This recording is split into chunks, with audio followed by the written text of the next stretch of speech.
Ladies and gentlemen, welcome to the show. Thank you so much for spending a few minutes of your day with us. We really appreciate it.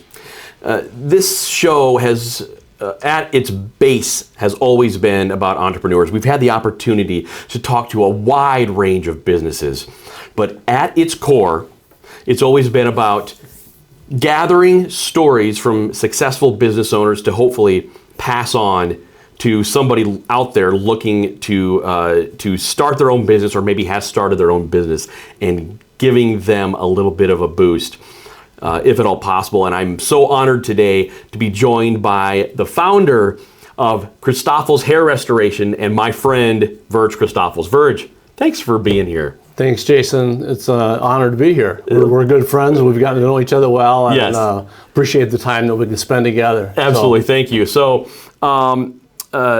not only have Virg and I got to know each other with me being a client here at CHRISTOFFELS, but one of the big reasons why I wanted to have Virg on the show is, if I might be so bold to say, Virg successfully navigated the American dream. So, Virg, give us the highlights of your professional career. Yes, I'd love to. It started, professional career, what did I think about when I started? It was the furthest thing from my mind, being in business for myself. And after barbering for 4 years, I ran into a barber that wanted to sell his barber shop. And after some conversation and a $2,500 loan, I gave him a check for $1,500, and I had my own business and $1,000 worth of operating capital, and I thought I was set for life. That was probably the first big highlight. From there, about in the mid 80s, so you can picture, I think like a lot of people at that time, you get a business that's going well, blah, blah, blah, and then you get kind of bored and kind of humdrum. And in the mid 80s, about 86, I believe it was, Cheryl and I, my wife and I, attended a Zig Ziglar seminar in downtown Sioux Falls, and we spent a half a day there. And the easiest way to sum that up, Jason, is I drank the Kool-Aid. And when I left there that day, I bought every book he had, bought every tape he had, and continued I would plug those tapes into my car to and from work every day. For years, I did that. I learned the art of setting goals, the value of setting goals, and trying to be more deliberate about your life. The next big step was probably about in the 90s, late 80s. I started setting a goal that I wanted to someday be a full-time hair replacement studio. I was when we started the business in 1976, I also started doing hair replacement. And at that time, we started with just, the tape on, clip on and off, toupee kind of thing. And I watched that business evolve through education and seminars that I went to. And I would talk to these people and ask them about their business, and they did it full-time. Hair replacement was all they did. No hair cutting, no hair styling. So that was my goal, to someday be a full-time hair replacement studio. And about 1990, we achieved that goal. And we still had about 200 clients that we were just cutting and styling hair for. And we wrote them a letter and said, we're not doing that anymore. Basically burned the boats, as you would say, and no going back. Another high point was probably the early 2000s. My daughter Sarah joined us in business and started working with us, and that obviously was a great pleasure, but she really helped to develop and grow the business. So I, at the beginning of my business, started focusing primarily on the men that were struggling with hair loss, and then she started expanding the women's side of it and really built that up. And with her help and with the help of a lot of mentors and a lot of coaches, the fifth big event was when we designed an exit plan. And we were able to fine-tune that to the point of 2019 when Sarah bought the business and I retired. And so it was from the beginning to the end, and that to me was the key. Didn't know it at the time. It didn't, but looking back, I can see those are some of the key things that had a plan, had a goal, worked the plan, and then along with that, had an exit plan. The next area I want to chat briefly about, Virg, is no business journey is without its challenges. Yeah. And the big challenge for you, really big, came in the form of the loss of your wife, Sherilyn, a few years ago. I consider myself blessed to have gotten to know Sherilyn, just an absolutely amazing woman, incredible personality. And she had a life mantra that you both adopted: do life big. Yeah. Tell us about that. So Sherilyn and I, the whole story is we were high school sweethearts. Started dating, we were sophomores in high school. I went to barber college, she went to nurses training. Once Sarah was born, Sherilyn quit nursing and was home with the kids until they were in school age. We have a son, Nathan, as well. And then she came to work with us in the business and did a lot of the administrative stuff, everything from at that point, she did everything. She helped do consultations, she did book work, she did whatever had to be done, we just made it work. So in a way, Sherilyn was the quiet side, so to speak, and I was the type A, then thought I had everything, thought I was calling the shots all the time. And but we were attached at the hip. And usually if you saw one of us, you saw both of us. And I think my son summed it up the best when both Sarah and Nathan wrote the foreword to my book. And when Nate wrote in there, Dad was the type of guy that thought he called all the shots and thought he was the head of the family and controlled everything.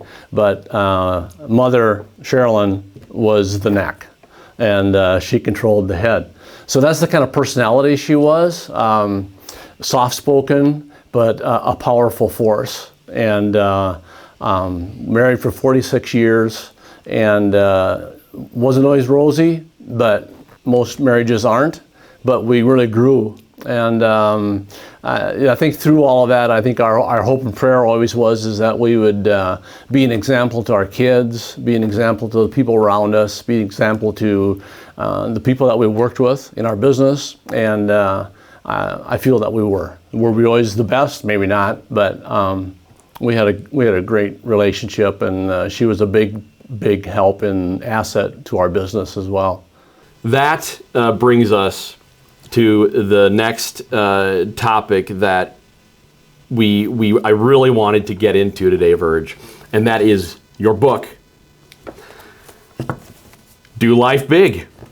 There it is. There it is. There it is. This is Virg's new book, and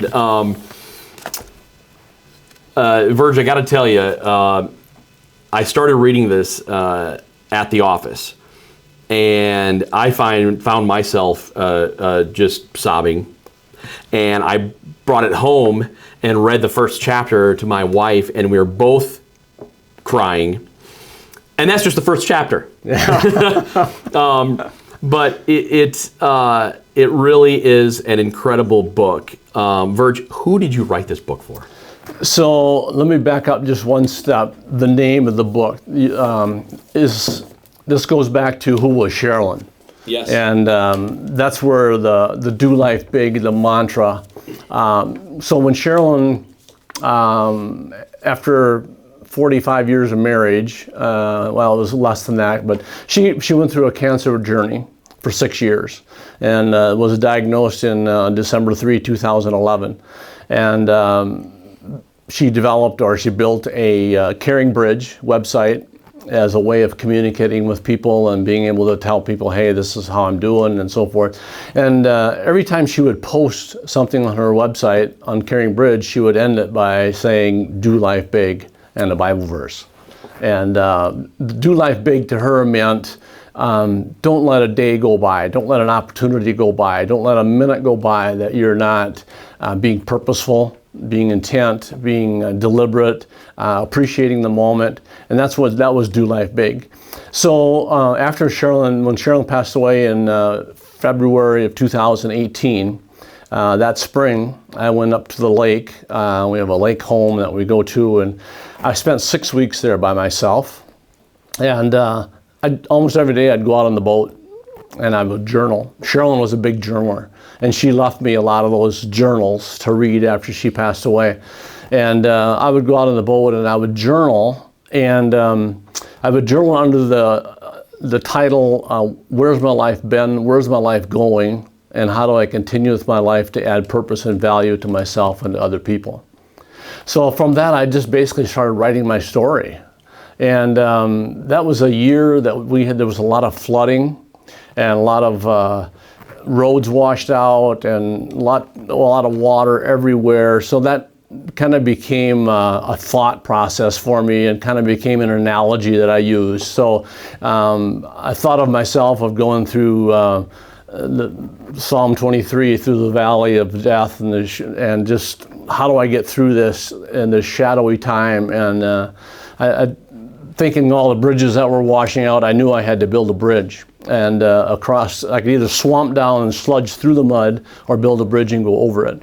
And I chose to build a bridge, and the pillars of that bridge were, my friends, my family, my clients, people in my church, people in the community, all the people that are associated with, and have leaned on for so many years. So that was the pillar. So once I got this all written, it was like, okay, now what, and so then I met Jeremy Brown from Throne Publishing.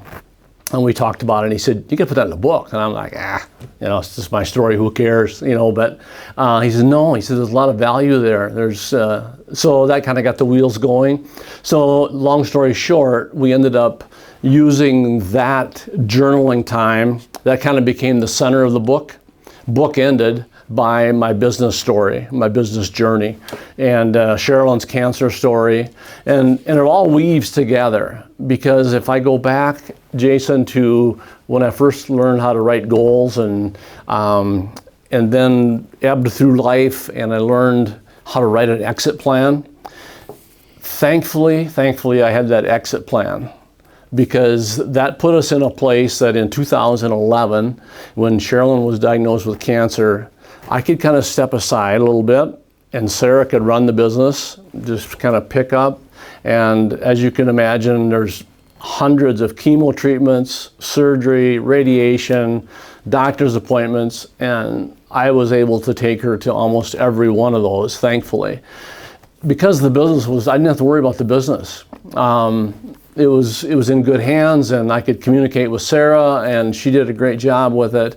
And without that exit plan, it would have been like, oh man, now what are we going to do? I remember the day, it was on a Friday, that Sherilyn was diagnosed with cancer. And we came back to work to the office on Monday. We were in Des Moines by our kids. And on Monday morning is when we started a construction project in our current building for our business. It was a huge expansion. And I remember the conversation with the contractor, and he was a friend of mine. And he said, are we still going to go through with this or what? I said, yeah, we're not going back. And I felt confident enough that, because again, I knew that, okay, I'll be able to have the time that I need to give to Sherilyn, devote to her, and this will all still happen. So thankfully it did, it worked out well. It was a long journey, but that led to the book. So I would say, first thing that comes to mind is anybody that's in business can use that as I've got every template you need for starting a business, for growing a business, or for developing an exit plan. I have a website, DoLifeBigBook.com, and you could go in that website and download all the templates for goal sheets, for monitoring the goals, monitoring your sales. I talk a lot about in there about the work-life balance, and I know we've all heard a lot about that, but it's really, how do you do that? And that's foreign to a lot of people. And that's one of the big points of the book, and that's what's demonstrated through. So as Sherilyn gets cancer, we were still able to navigate the business and keep the business going because we had a work-life balance. And once you keep that in balance, it makes everything run smoother. So I think for a business person, I think for somebody that's just trying to find that work-life balance in their life, would benefit from this. Somebody that is looking to they maybe don't know how to write goals. I didn't know anything about goals. I mean, I knew what they were, but I didn't really know how do I write a goal that is tangible, that's measurable, that is, intentional. And I talk a lot about that in there. So really the book, it's easy to say it's for anyone, but I think it would be. I think it's, first of all, it's an interesting read. And secondly, I think you can really benefit a lot on the business side and on the family side and balancing all of that out. It's a tradition on this show, any chance we get to talk to a successful business owner, we like to ask if you've got one piece of advice, and I know that's hard, especially considering you wrote a book full of advice. Yeah. But if you could dispense one piece of advice to somebody out there, young person or otherwise, that's looking to start their own business, what would you say?